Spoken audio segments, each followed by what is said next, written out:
Maisha ni kitabu ambacho kina kurasa nyingi ndani yake, na katika hizo kurasa zipo kurasa ambazo utafungua ambazo zimebeba mabaya au changamoto au mitikisiko kwa namna moja au nyingine, lakini pia hazipo tu hizo kurasa ambazo utapitia hayo tu, zipo kurasa pia zimebeba mema.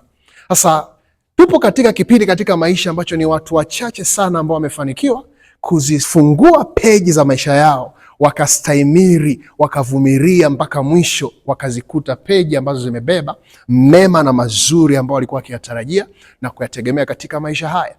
Na wengi wetu wamejikuta wamefungua peji ya kwanza, ya pili, wakakutana na ugumu, changamoto, aidha ni kwenye huduma au kwenye ndoa au kwenye familia, wakati mwingine uzao, katika maeneo mbalimbali, kwenye biashara. Lakini baada ya kukutana na hizo peji, wamekosa uvumilivu, wamevunjika moyo, wamekata tamaa, wameketi chini, hawana nguvu tena kuinuka. Lakini niko hapa kukutia moyo, inuka, usikae hapo ulipo, endelea mbele, songa mbele kama mtu mwenye shujaa. Haijalishi ya kwamba peji unayoipitia wakati huu imebeba giza kiasi gani.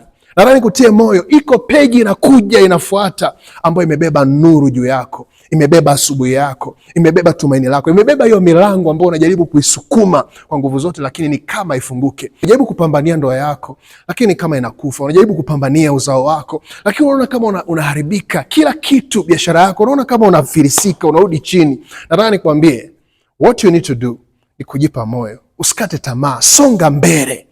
Iko peji kwa ajili yako, na ikifunuliwa hiyo, haijarishi kuna watu wanakusema mabaya, wanakucheka, wanakuona wewe ni kama mtu ambaye umesaulika na Bwana, lakini let me tell you, haujasaulika.